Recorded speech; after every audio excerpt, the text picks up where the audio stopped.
Hi, parents. It's Kate with Wholehearted Family. And I just wanted to talk to you for a few minutes today about something that has been on my mind for years and that I shared on social media today. I'm going to read it to you and then I'm going to talk a little bit about it. So, this quote is from L.R. Nost, and she has an incredible way of encapsulating the ideas of gentle parenting, respectful parenting into words that really land and resonate. And so this is her quote that I shared today. One day your child will make a mistake or a bad choice and run to you instead of away. And in that moment, you will know the immense value of peaceful, positive, respectful parenting. Now, I love words and poetry, and I love to write. And so when I read that, I thought, yes, that's it. There's so much value in parenting this way, just in the day in and day out, of the way we interact with our kids, the way we model for them what we want to see, the way we treat them with respect and treat them as whole people who are, bright and smart and capable, who have so much to offer, who are wonderful to be around, and then understanding that their big feelings are there for a reason. There's so much beauty in this way of parenting every day.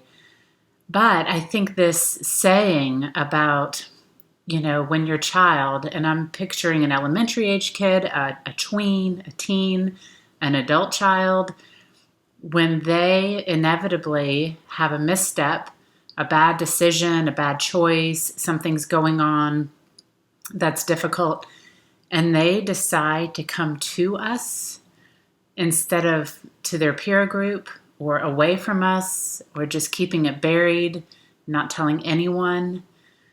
I think when we imagine that scenario, we're all like, oh my gosh, yes, I want my child to feel like they can come to me with whatever it is that's going on. And so, I think sometimes it helps to have that long-term vision in mind in your short-term day-to-day parenting life. I wrote an article called Taking the Long View that you can find on my website, and it's the same idea about thinking about what you ultimately want, a decade from now, 2 decades from now, depending on how old your children are. What do you want things to look like for them and for your relationship with them in the long term? And then parent that way today in the short term. It's hard, but I'm hopeful because hand-in-hand parenting, where I'm an instructor, their philosophy, which they call parenting by connection, the whole idea around the philosophy, which is heavily researched, backed by science, proven to be the way to create positive outcomes for kids into adulthood, their whole focus is creating those connections, building that relationship so that kids, no matter what's going on in their life, in the good times and in the bad, they come to you. And they come and seek your counsel and your embrace and your comfort and your help, your guidance. They unload what's hard to you and they don't keep it in or, rely on any number of things to help deal with their emotional load. They come to the person who has built this relationship with them. And so the parenting by connection philosophy with hand-in-hand parenting has 5 tools. Over time, I'll be sharing all of them. I've already done one video on special time, which you can find on wholeheartedfamily.substack.com. And I'll continue to do all of these videos once a week. But I just want to say that this is all here, and the reason I work so hard at it and want to share it with so many, well, there's many reasons why. I want children to be raised in emotionally healthy, emotionally thriving, emotionally safe environments. I feel like parents don't have what they need. They don't have the support, the information, the tools readily available to them to really try to do this day in and day out. And as this quote says, I want us to have relationships. I want my kids, my 3 kids, and your kids to know that they can come to you. A big part of that is learning how to set limits, learning how to deal with the big feelings, the big emotions, sometimes explosive emotions that our kids have, knowing how to meet them there in that place. That's really challenging. I mean, it challenges us to our core. You know what I mean. I mean, it is hard work to not just come down with an authoritarian squash, the moment you see something that you don't like, just come down hard, get rid of it. It's easy to want to do that. And I'm not saying that won't ever happen if you try hand-in-hand parenting, right? This isn't about perfection. But when we squash things hard, come down hard, or when we're overly permissive and we just let thing after thing after thing slide, we're not establishing this safety net where kids really feel like, I've got you, right? You're having a hard time. I'm not letting it slide. I'm not coming down hard. I'm right here with you. I'm steady. I'm open. I'm loving. I accept you. Even when you're like this, even when you're having a hard time, you can come to me and I will be with you. And, that's not the easy road. There's a lot of people who think, oh, peaceful parenting, everything's just, so lovely all the time. And it's just not true because we're human, and being a human is messy. And you get a lot of humans under one roof, and it's very messy. And everybody's got to deal with their stuff. Everybody's got to deal with their emotions. And every day you got to try to deal with them in healthy, positive ways. If we come down hard, if we ignore or punish, shame, guilt, all those things that are, more traditional in our society, kids get the message quickly. Oh, when my behavior gets messy, when my emotions are messy, it's too much for my parents. They don't want to see it. They don't want to hear it. They just send me away. And I'm not trying to guilt anybody here at all. I'm just saying the way kids feel about that kind of response is, when they're showing big, messy emotions, there's a reason. They're showing us how they're doing. That's their messy behavior, their annoying behavior, their uncooperative behavior. That's a sign of how they're doing, right? So when they're acting like that, they're having a hard time. And if when they're having a hard time, we send them away or we punish them, we spank them, we send them to their room, we yell at them, we shame them, we say, your brother isn't like that, why are you like that? When we do those things, they're getting the message, oh, okay, so when I behave, my parents are happy to be around me, they accept me, they love me. When I don't behave, they don't like me. They don't want to be around me. And I know that sounds harsh. Maybe it sounds harsh to you. We know that when our kids have bad behavior, that we still love them, right? Your child is being annoying and frustrating and uncooperative, and you send them off to their room You know you still love them, but they aren't feeling it. That's the problem. That's where, this sense of safety gets chipped away.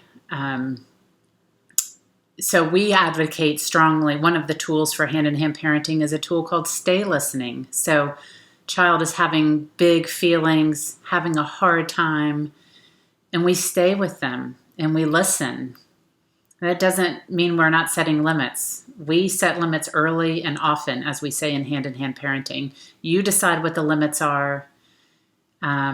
Everybody has their own home and ideas about what limits are culturally, religiously, just whatever you think needs to happen in your house for everything to run okay and be okay. Those are your limits, but we can teach you how to set limits without coming down hard and rupturing the relationship and chipping away at the sense of safety and trust that our kids need to have with us. So I don't know, I just felt really strongly about this quote, and I think we all do. I think we all hope that, oh my gosh, if my child ever got in a bind, had a bad choice, was, made a bad decision, just was in trouble in some way or confused or upset. We can imagine, right? Dozens of scenarios where this could happen, that they come to us and not away from us. And we can tell them all we want. Hey, you can come to me with anything. I'm here. You can tell me anything. But that doesn't matter if our actions don't show it. So I'm all about the action, and I mess up all the time. So please know that this isn't about perfection. It's a journey. We all are kind of on our own starting point, and just trying to travel forward. We all have our own unique histories, our own childhoods. There's generations of ways of being that created you.